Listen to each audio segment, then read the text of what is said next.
ደጋጊምኪ ድመቂ ከም ሓቂ ኣብቲ ብዙሕ ጫውጫውታት ዝበዝሖን ዝተፈላለዩ ዜጋታት ዝነብሩሉ ገዛውቲ ኣብ ከተማ ካምፓላ ምስ ምንኣስ ሓወይ ምንባር ካብ ጅምሮ ድሮ 3 ዓመት ኮይኑ ኣሎ። ኣብ ካምፓላ ከም ሓንቲ ደጋፊ ዘይብላ ንምንኣስ ሓዋትና ብስደተኛ መጠን ናብራ ዝከኣል ኣይኮነን። ንገዛና ብኹሩ ውላዶም ስለ ዝኾንኩ ጉብዝ ካብ ዝብለት ሒዘ ካብ ሕቃቐን ላዕሊ ሓላፍነት እዩ ዝበዝሓን ነይሩ። ብፍሉይ ካባይን ላዕሊ ሳይሞን ሓወዩ ዝያዳ ዝሕንቅቕ ዝነበረ ወለደይ ንሕና ካብ መሳቱና ከይተረፍና ንኽንዓቢ ኣቦይ ዓረብያ እናደፍአ ኣደይ እውን ብዓቕማ ኣብ ዕዳጋ ስቤዛ እናሸጠት እዮም ዝኣልዩና ነይሮም። ዋላ እኳ ገዛና ስእነት እንተነበራ ብፍቕሪ ምትሕልላይን ዝተመልአት ቤት እያ ነይራ። ናይ ወትሩ ትምኒተይ ሓደ መዓልቲ ትምህርተይ ወዲየ ገዛና ካብ ቅርዓት ድኽነት ምውፃይ ነይሩ። ናይ ሃይስኩል ተምሃሪት ከለኹ ግን ኣቦይን ኣደይን ቀልጢፎም ክምለሱ ምዃኖም ሓቢሮምና ገዛ ክንሕሉ ምስ ሓወይ ሓደራ ኢሎምና ናብ ንግደት ምስ ከዱ ብሂወት ኣይተመልሱናን።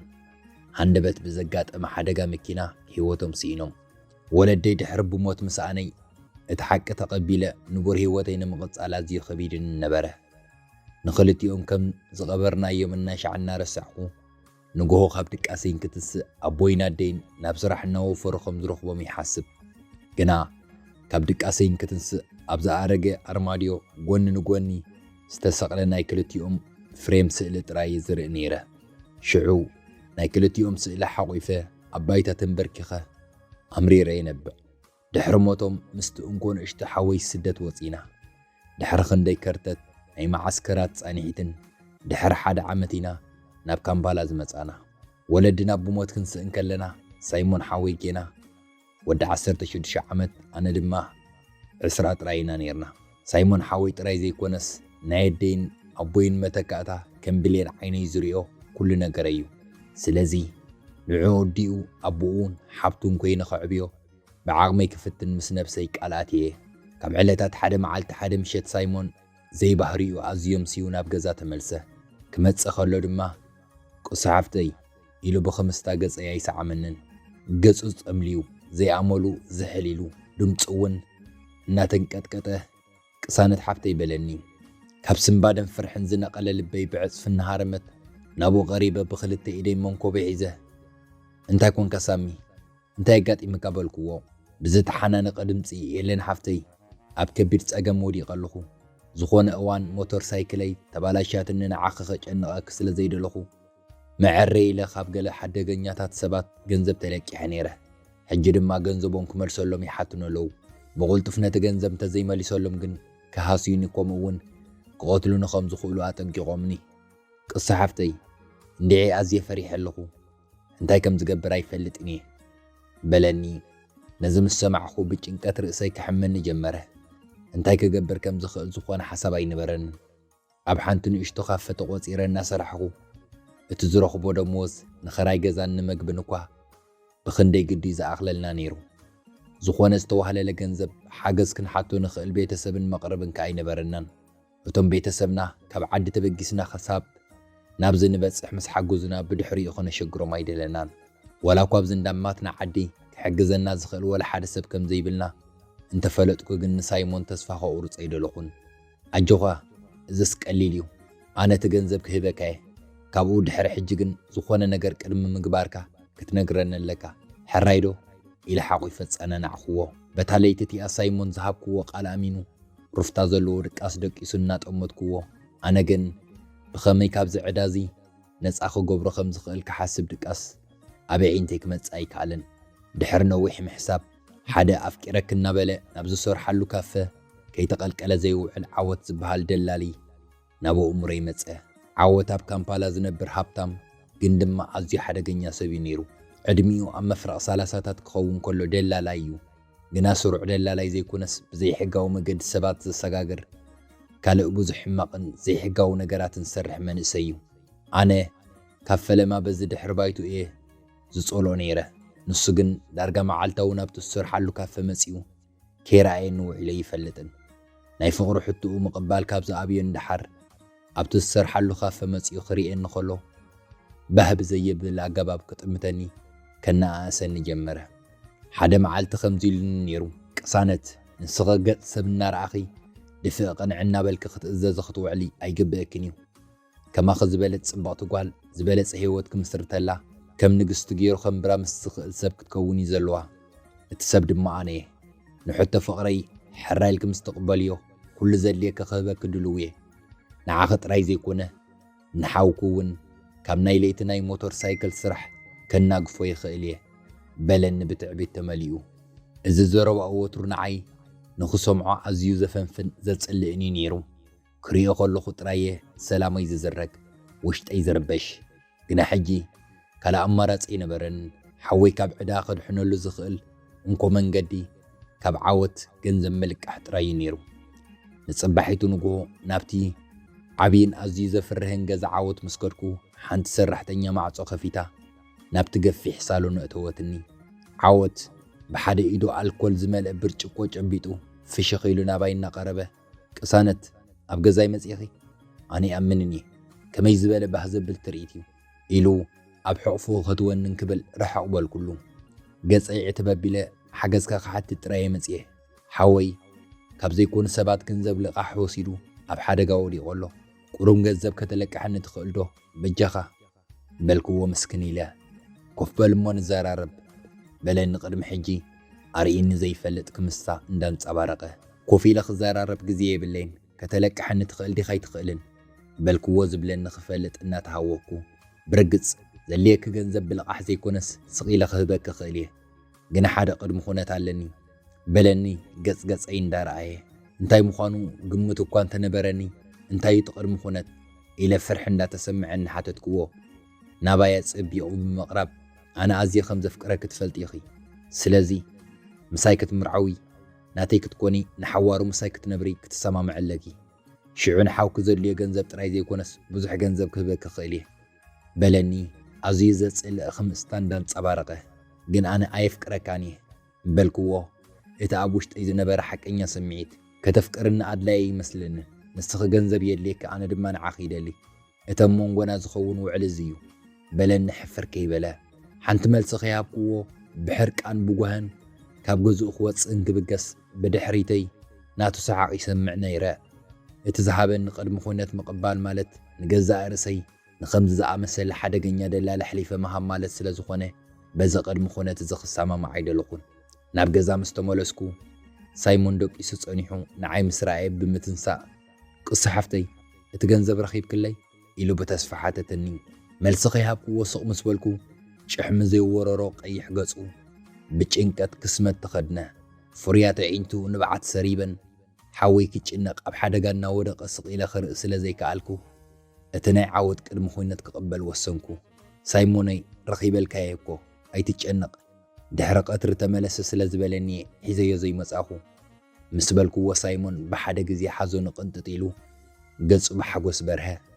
ድሕሪ ቀትሪ ምስ ኮነ ተመሊሰ ንዓወት በቲ ዘቕረበለይ ቅድሚ ኩነት ከም ዝተሰማማዕኹ ነገርክዎ ንሱ ኣዝዩ ተሓጒሱ ተብተብ እናበለ መዓስ ከም ንምርዖ ስድራ መዓስ ከም ነፋልጦም ካልእ እናበለ ሃተውተውን ክብል ኣነ ብዙሕ ክዛረብ ስለ ዘይደለኹ እቲ ገንዘብ ክህበኒ ካልእ መዓልቲ ብዛዕባ ኩሉ ክንዘራርብ ግዜ ከም ዘለና ገለጽኩሉ ዓወት ፍሽኽ እናበለ ጸገም የለን ኢሉ ካብቲ ዝሓተትክዎ ኣዝዩ ዝበዝሕ ገንዘብ ምስ ሃበኒ ነቲ ገንዘብ ተቐቢለ ብቕልጡፍ ወጻእኹ እቲ ገንዘብ ተቐቢለ ካብ ናይ ዓወት ገዛ ውፅእ ካብ ዝብል ጀሚረ ሕልናይ ኣዝዩ እናወቐሰኒ ዕረፍቲ ክስምዐኒ ኣይከኣለን ኣብ ገዛን ክበጽሕ ሳይሞን ካብ ዝደቀሰሉ ዓራት ከይተንስእ ጸንሐኒ ዕድኡ መምለሲ ዝኣኽሎ ገንዘብ ምስ ሃብክዎ ግን እናተሓጐሰ ናብ ዘለቀሕዎ ሰባት ከብጽሖሎም ከደ ኣነ ግን እቲ ዝተረፈ ገንዘብ ኣብ ኢደ ሒዘ ብሓሳብ ተዋሒጠ ተረፍኩ ምስ ዓወት ተመሪዐ ሓዳር መስሪተ ኣብ ሓደ ገዛ ክነብር ጌና እንክሓስቦ ጥራይ የጽለየኒ ክሳብ ዝመሲ ክሓስብ ድሕሪ ምጽናሕ ክምርዓዎ ከም ዘይክእል ክነግሮ ኣብ ውሳነ በጺሐ ነቲ ዝተረፈ ገንዘብ ክመልሰሉ ናብ ገዝኡ ክምለስ ተበገስኩ ነቲ ገንዘብ ዝመልአ ቦርሳ ኣብ ኢደ ሒዘ ናብ ሳሎን ምስ ኣተኹ ዓወት ሕጂ እውን መስተና ሰተየ ጸኒሑ ምስ ረኣየኒ ብታሕጓስ ዒንቱ እናፍጠጠ ካብ ኮፍ ዝበሎ ተንስኡ ካብ ዝሓሰብክውን ላዕሊ ቐልጢፍክ ተመሊስኪ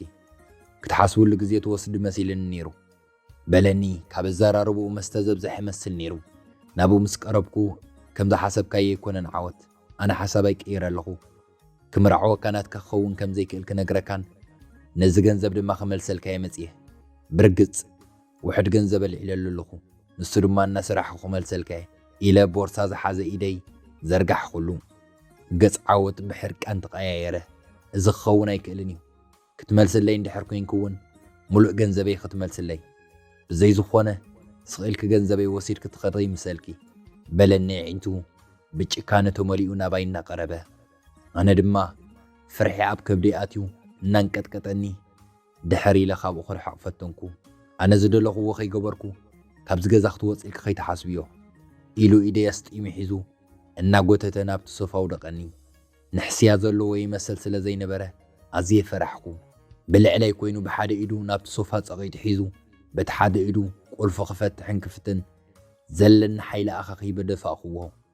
ብቕጽበት ኣብ ጥቓይ ካብ ዝነበረ ጠረጴዛ ዝተቐመጠ ጥርሙስ መስተ ልዒለ ከይተዳሃልኩ ብኹላ ዓቕመይ ኣብ ርእሱ ወቃዕኽዎ ዓወት ብኡ ንብኡ ናብ ባይታ ወደቐ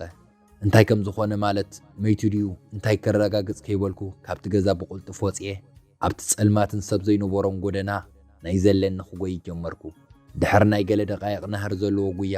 ኣእጋረይ ደኺሙ ልበይ ብኣፈይ ክትወፅእ ዝደለየት መሲሉ ክሳብ ዝስምዐኒ ንድሕሪት ገጸይ እናጠመትኩ ምህዳምን ክቕጽል ናብ ሓደ ዓብይ ጎደና ኣተኹ ኣብቲ ጎደና ብርቱዕ መብራህቲ መኪና ኣዒንተይ ደጉሓኒ ፍሬኖ ብሓይሊ ሒዙ ናይ ጎማ ድምፂ ብዓውታ ተሰምዐ ብኣዳወይ ሸፊነዮ ዝነበርኩ ገጸይ ምስ ከፈትኩ ሓንቲ ታክሲ ካባይ ብሒደት ሜትር ርሒቓ ደው ኢላ ረኣኹ ምናልባት ፍሬኖ መኪና እንተዘይሕዝ ከም ወለደይ ብሓደጋ መኪና ህይወተይ ክስእን ምኽኣልኩ ኢለ ብውሽጠይ ምስ ሓሰብኩ ብፍርሕን ስምባደን ሰውነተይ ረዝረዝ ኢልኒ ኣብ መሬት ኮፍ በልኩ ካብ ጉያ ምስ ዓረፍኩ ድማ እቲ ድኻም ኣዝዩ ክስምዐኒ ጀመረ ማዕጾ ናይታ መኪና ተኸፊቱ ሓደ መንእሰይ ብቁልጥፍ ወሪዱ ናባይ መጸ ሓፍተይ ደሓን ዲኺ ታሲኽ ዲኺ በለኒ ድምፁ ዝተጨነቐ መስል ነበረ ብቋንቋ ትግርኛ ክዛረብ ምስ ሰማዕኽዎ እንታይ ከም ዝኾንኩ ኣብ ውሽጠይ እቲ ኩሉ ፍርሒ ቁርብ ክሃድእ እናተሰምዐኒ በጃኻ ሓወይ ሓግዘኒ ክቐትሉኒ እዮም በጃኻ ካብዚ ቦታ ርሕቐኒ በልክዎ ድምፀይ ብፍርሒ እናተቆራረፀ እቲ ወዲ ፍርሐይን ራዕደይን ምስ ረኣየ ኩነታተይ ተረዲኡ ብዙሕ ሕቶታት ከየብዝሐ ኣጀኹ ተንሳሓፍተይ ኢሉ ደጊፎ ተንሲኡ ማዕጾ ከፊቱ ናብ መኪና እተወኒ መኪንኡ ልዒሉ ካብቲ ቦታ ብቁልጡፍ ምስ ረሓቕና እቲ ምስ ዓወት ዝኾነ ኩሉ እናሓሰብኩ ክነብዕ ጀመርኩ እቲ ወዲ ብህዱእ ድምፂ ኣይትፍራሕ ጀኺ ሕጂ ኣብ ውሕስ ቦታ ኢኹ ዘለኺ በለኒ መዘወሪ ሒዙ ብጎባ ዓይኑ ናባይ እናጠመተ ኣብ ኸለኽን ሌላ ክኾነና ሓበን ይበሃል በለኒ ንቕጽበት ጥምጥ ኣቢለዮ ቅሳነት ይበሃል ኣዝየ ዘመስግነካ በልክዎ ፍርሐይ ካብ ዝነበሮ ክጎድል እናተፈለጠኒ ወላ ሓንቲ ኣይኮነን ቅሳነት ሕጂ ናበይ ክወስደኪ ቤተሰብ ወይ መቐርባ ኣለዎ ድዮም በለኒ ኣይፋለን ናብ ገዛይ ክምለስ ኣይክእልን ኣብ ገዛይ እንተኸይደ እቲ ጨካን ዓወት ክረኽበኒ ኢለ ምስ መለስ ኩሉ ንሳይሞን ሓወይ እውን ኣብ ገዛ ከይጸንሕ ክነግሮ ከም ዘለኒ ዘኪረ ብምድዋል ሰላም ሳይሞን ኣብያ ኣለኻ በልክዎ ሳይሞን እንዳተሓጎሰ ገንዘቦም ከም ዝመለሰሎም ምስ ሓደ ዓርኩ ከም ዘሎን ጽንሕ ኢሉ ናብ ገዝኡ ከም ዝምለስን ነገረኒ ሳይሞን ክሳብ ኣነ ዝድውለልካ ናብ ገዛ ከይትምለስ ኢለ እቲ ገንዘብ ካብ ዓወት ከም ዘውፃእኽዎ ሕጂ ይከታተለኒ ከም ዘሎ ገለጽ ኩሉ ሳይሞን ኣብ ድምፁ ስምባደ እናተሰምዐ ኣብ ጸገም ደእትየ ክቕሳሓብተይ ሕጂ በየ ኣለኺ በለኒ ኣነ ድሓን እየ ዝበልኩኻ ጥራይ ግበር ሳይሞን ቻው ኢለ ቴሌፎን ምስ ዓፀኽዎ ሓወይ ንበይኑ ምህላው ሻቁለት ተሰሚዕኒ ክፈስስ ዝጋላገል ዝነበረ ንብዓተይ ንውሽጢ ክውሕቶ እናተቃለስኩ ከለኹ ሓበን ንውሕድ ደቓይቕ ስቑኢሉ እናጥመተኒ ጸኒሑ ድሓን ኣይትጨነቕ ቅሳነት ንሎሚ ምሸት ናብ ገዛይ ክወስደክ እየ ወላ እኳ ገዛይ ንእሽተይ እንተኾነት ግን ካብዞም ዝከታተልኹ ዘለዉ ሰባት ንግዚኡ ክትክውለክ እያ ጽባሕ መሬት ምስ ወግሐ ድማ እንታይ ከም ንገብር ክንሓስበሉ ኢና በለኒ ካብ ዘረብኡ ከም ዝነዊሕ እዋን ዝፈልጠኒ ቀራብየ ይመስል ነበረ ንግዚኡ ካልእ ኣማራፂ ሓሳብ ስለ ዘይመጸለይ ናብ ገዝኡ ክኸይድ ምስ ሓሳቡ ተሰማማዕኹ ካብ ማእኸል ከተማ ቁርብ ግልስ ኢሉ ናብ ትርከብ ንእሽቶ ገዝኡ ወሰደኒ ማዕጾ ምስ ከፈተለይ እታ ገዝኡ ናይ ስኮፕሊ ዘይትመስል ኣዝያ ጽሬይቲ ብምንባራ ጽፈቱ ብውሽጢ የድነቕክዎ ኣብ ንእሽቶ ቁርሲ ኮፍ ምስ ኣበለኒ ዝኽደን ጨርቂ ክኽደን ኣምጸለይ ወላ እኳ ኣነ ናይ መግቢ ሸውሃተይ ተዓጽዩ ብዙሕ ክበልዕ ድሌት እንተዘይነበረኒ ንሱ ግን ድራር ቀረበለይ ድሕሪ ድራር መብልዐይ ውዕል ሸሃበኒ ኣነ ንበይነየ ዝነብር ገዛይ ድማ ገዛ ብርሃም እዩ ክሳብ ድሌት ክትጸንሕ ትኽእል ኢኺ በለኒ ብለውሃት ሻህ እንዳማዓጎ ኣዝየ ዘመስግነካ በልክዎ ቁንዕኑን ሓልዮቱን ብውሽጠይ እናገረመለይ ሕጂ ደኺንክ ስለ ዘለኺ ብዙሕ ሕቶይ ክሓትክን እየ ንስኺ ኣብዛ ዓራት ትደቅሲ ኣነ ኣብዚ ምድር ቤት ኣንፂፈ ክድቅስ እየ በለኒ ካብ ኮፍ ዝበሎ እንዳትንስአ ዋላ እኳ ኣነ ብዓራት ንሱ ኣብ ምድሪ ቤት ክድቅስ ስክፍታ እንተተሰምዐኒ ለሚነዮ ክገብረለይ ከም ዘይክእል ስለ ዝገመትኩ ከምቲ ዝበለኒ ናብ ዓራት ደይበ ሰላም ከብል ፈተንኩ ግን ብዛዕባ ቀፂሉ ዝፍጠር ማለት ዓወት እንታይ ኮይኑ ይኸውን እንታይ ክገብረኒ ይኸውን ኢለ እናሓሰብኩ ክጋላበጥ ቀልጢፉ ድቃስ ክመፀኒ ኣይከኣልን ኣብ ናይ ሓበን ገዛ ከይተፈለጠኒ ንሰለስተ መዓልታት ተቐመጥኩ ሓበን ንዓይ ጽምዋ ከይስምዐኒ ብምሕሳብ ናይ ታክሲ ስርሑ ገዲፉ ሙሉእ ግዜ ምሳይ ኣብ ገዛ ክውዕል ጀመረ ጋሻይ ኽናበለ ድማ ዝደቀስ ኩሉ ዓራት ካብ ምንጻፍ ወፃኢ ካልእ ስራሕ ክስርሐኒ ፍቓደኛ ኣይነበረን መግቢ ሰሪሑ ሻህ ኣፍሊሑ ናብ ኮፍ ዝበል ኩሉ የቕርበለይ ብዛዕባይ ክነግሮ እውን ፈጺሙ ኣይደፋፍአንን ስቕ ኢሉ ጥራይ ብዛዕባኡ ይዕለን ነበረ ኣብ ካምፓላ ካብ ዝኣቱ 5 ዓመት ከም ዘሕለፈ ኣብዛ ጸባብ ገዛ ንበይኑ እናነበረ ታክሲ እናሰርሐ መነባብሩኡ ዝመርሕ ምዃኑ እውን ነጊርኒ ካብ ዓዱ ናብ ስደት ክወፅእ ከሎ ምስ ሓንቲ ኣዝዩ ዘፍቅራ ጓል ብሓባር ከም ዝሰገሩ ነገረኒ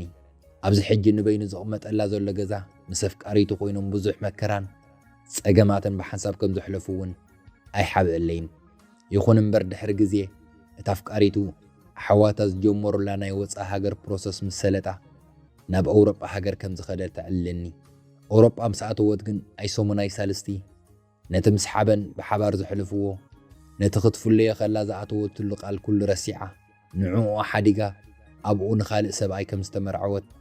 ሓበን ናይ ኣፍቃሪቱ ጥልመት ምቕባል ስለ ዝኸበዶ ብቐሊል ክርስዖ ነዊሕ ከም ዝወሰደሉ ጓህና ተሰምዖ ዘንቲ ኢለይ እዚ ኩሉ በሰላን ጥልመትን ኣብ ውሽጡ እናሃለዎ ክንሱ ኣብ ልዕሊ ዋልድ ቂምታ ከይሓዘ ንሓንቲ ኸማይ ዝበለት ዘይፈልጣ ጓል ማዕረ ክንድዚ ሓላይን ሕያዋይን ምዃኑ ኣዝየ ኣግረመለይ ኣነ እውን ኣብታ ሳልሰይቲ መዓልቲ ኩሉ ብዛዕባይ ሓቂ ክነግሮ ወሰንኩ ብዛዕባ ቦይና ደይን ሞት ብዛዕባ ናብ ካምፓላ ክሳብ ንበፅሕ ዝነበረ ጉዕዞ ስደት ብዛዕባ ንሳይሞን ሓወይ ዘለኒ ፍትወት ከምኡ እውን ብዛዕባ ዓወትን እቲ ዝወሰድክዎ ገንዘብን ሓደ ብሓደ ዘርዚረ ነገርክዎ ሓበን ብጽሞና ክሰምዐኒ ድሕሪ ምጽናሕ ከም ሕማቕ ሰብ ገይሮ ይሓስብንን ንሓውክ ንምድሓን ክትገብርዮ ዝነበረክ ስለ ዝገበርኪ ማዕረ ክንድቲ ነብሲ ከይትህሰይ ሓደ ግዜ ህይወት ቀላል ምርጫ ይትህበናን እያ ዋላ እኳ ካብ ጸገም ንምውፃእ ንገብሮ ጻዕሪ ጌጋ እንተመሰለ ግን ካብቲ ነቶም ኣብ ጥቓና ዘለዉ ሰባት ንምክልኻል ፍቕርና ንምርኣይ ዝብገስ ይበለኒ ቃላቱ ኣብ ውሽጠይ ንነዊሕ ግዜ ዘይተሰምዐን ሓደ ገለ ስምዒት ፈጠረለይ ብሓፈሻ ምስኡ ብዘሕለፍክዎን 3 መዓልታት ድምፁ እቶም ሕያዋት ዒንቱ ንዓይ ዝገበሮ ኩሉ ሓልየት ምስኡ ምዃን ሰላም ከም ዝስምዐኒ ገይሩ እዩ እንተኾነ ግን ኣብ ገዝኡ ንሓዋሮ ክቕመጥ ከም ዘይክእል እፈልጥ ነበርኩ ሳይሞን ሓወይ ድሓን ምህላው ክረጋግፅን ንሓበን እውን ኣብ ጸገም ከየእትዎ ስለ ዝፈራሕኩ ካብ ገዝኡ ክወፅእ ነበረኒ ድሕሪ 3 መዓልቲ ኣብ ግዜ ንግሆ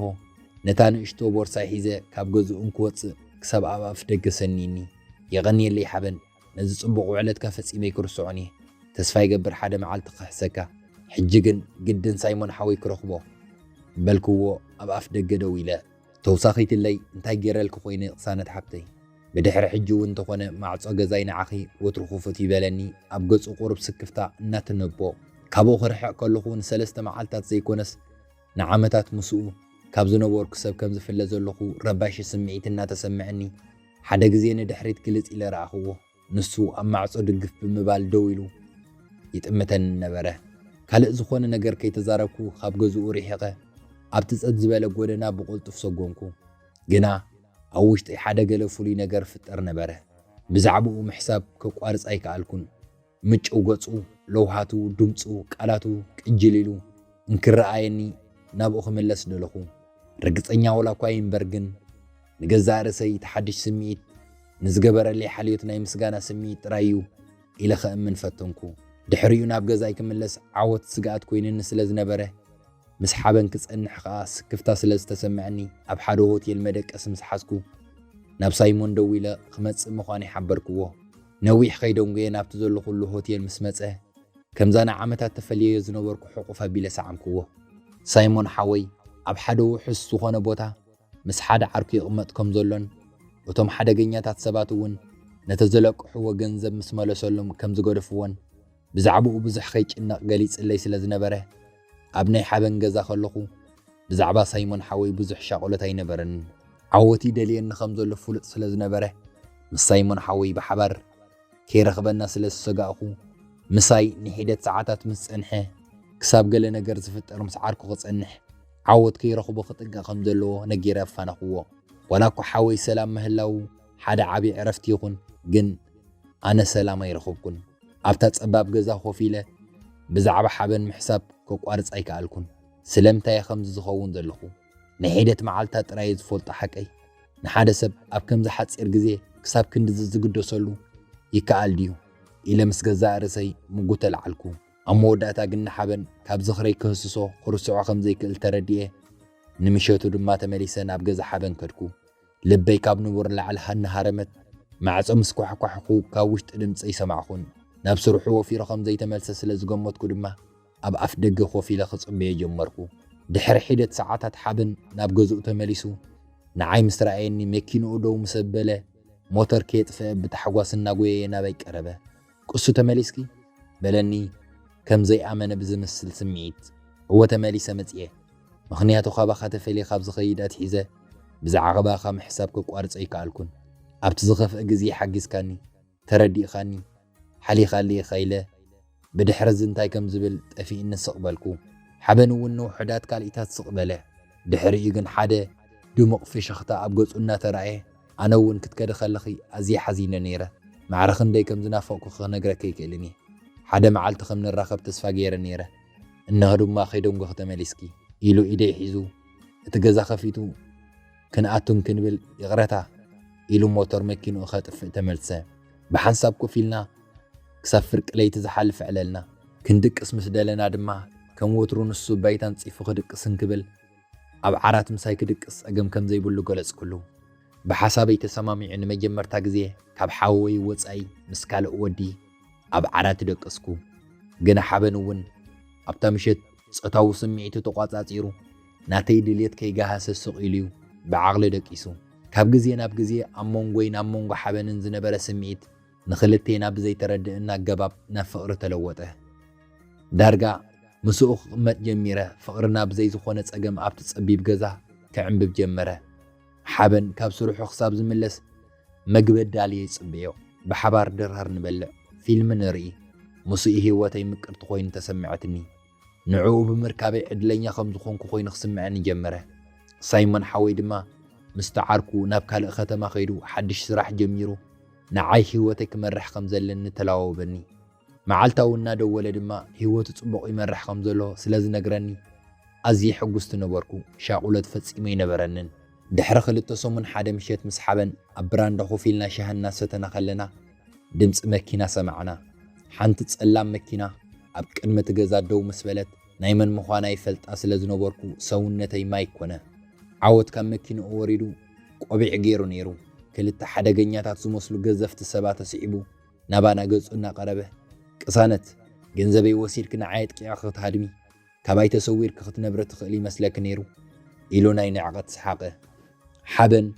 ብኡ ንብኡ መን ምዃኑ ኣለልይዎ ብቕልጡፍ ተንስኡ ኣብ ቅድመይ ደው ኢሉ ካብ ህይወት ኣረሓቕ ኢሉ ገጹ ሃንደበት ናብ ነድሪ ብምቕያር ብትሪ ተዛረበ። ዓወት ብላግፅ እናሰሓቐ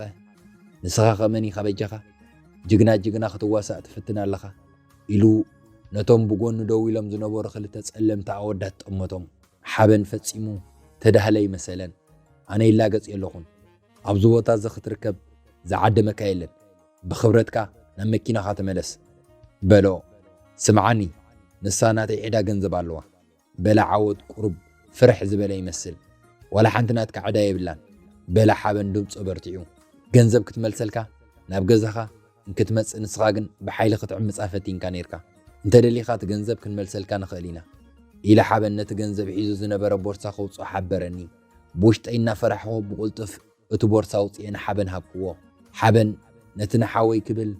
ዘጉደልክዎ ገንዘብ ይፈልጦ ስለ ዝነበረ ናይ ባዕሉ ገንዘብ ካብ ጅብኡ ኣውፅኡ ብምውሳኽ እቲ ቦርሳ ምስ ደርበየሉ ብሕርቃንን ነድርን እዚ ገንዘብካ እዩ ሕጂ ካብዚ ቦታ ርሓቕ ዳግማይ بزغزانا خونه اب هيوتنا ختمص انت فتينكا كن برغص نا بوليس كم زملكت فلط إلو تنقوقو عوت نتجنزب كام مريت العلو سانت زقد فكخ يمسلكي دكيسك غيت حدري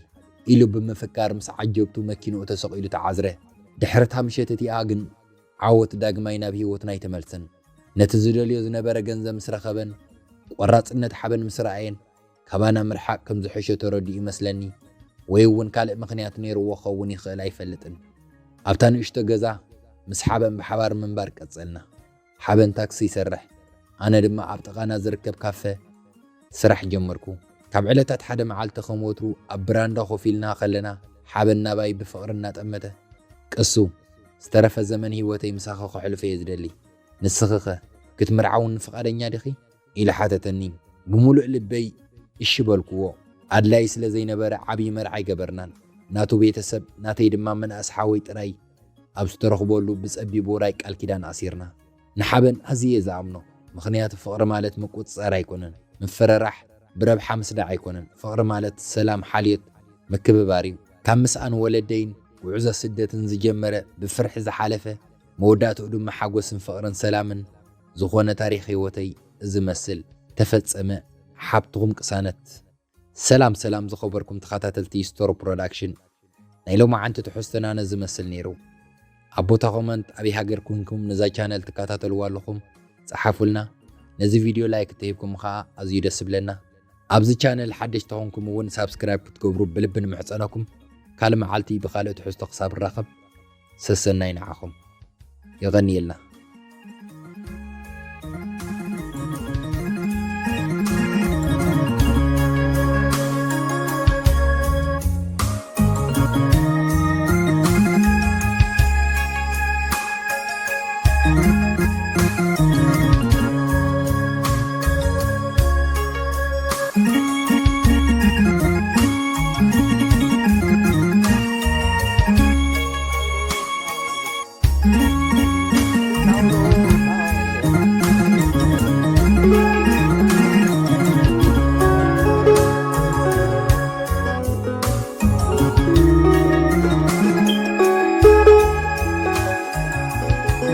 كعتقل كلا تعرفت تمثلوا النحناخت نحافت كي يحلف قلنا في خب منفي لمن دعيتي إذا كله رفيت ولدنيا أكب مسبلة صبح مرعسون ديو حغلة عبيت وراي سبح تلام راي زي ممكارنا بالاشت الراي كندعل الجنينو حميتا صبح نقول رئي سالستا التنتاي كبلو ندبا سالستا نرئي سالستا انتاي كبلو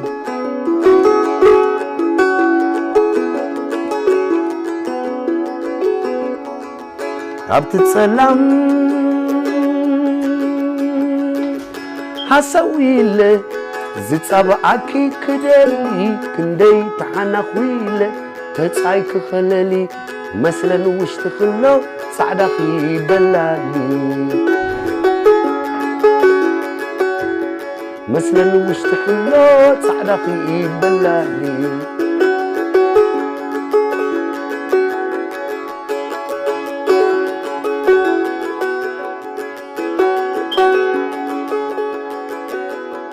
مثلا وش تقله صعدا في بلالي مغربي حازت زخون على ترقبلتا شامنو زبلالا مصوت سكيمن شامنو زبلالا سراي زحت مالا دفئن حتى لا مير كنت مرعت بغيكي انبزا ورايك تحامي كليكي يولازا توارد نايلوم سبقزا توارد نايلوم كوريوم سبقزا بخور عركي قويلا مس عمر مستقوبز ماي بيت عند داس زترر مرعت كحيليلو امنتا زحدره انتاي فديتوم عرهيب كعر مرعت كحيليلو እምነታ ዘሕደረ እንታይ ፈደቶም ዓርሂብ ካዕረ እስክትዓውሎ ኣውሎ ሰዶዬ እስክትዓውሎ ኣውሎ ሰዶዬ እስክትዓውሎ ኣውሎ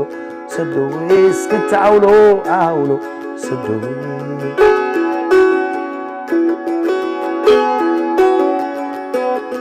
كعتقل كلا تعرفت مسيلو نحناخت نحفت كي يحلف كنا في خب منفت نمن دا ايتي زكولو رفت ولو دنيا اكب كب مزبلة صباح مرعسون انديو حخلة عبيت وراي سبح تلام تراي زي ممكارنا بالاشي تراي كند على الجنينو حميتا صباح نقول رئيب سالستا أتنتاي كبلو اندباب سالستا نرئيب سالستا انتاي كبلو تنتاي كبلو توم اندباب سالستا نرئيب سالستا انتاي كبلو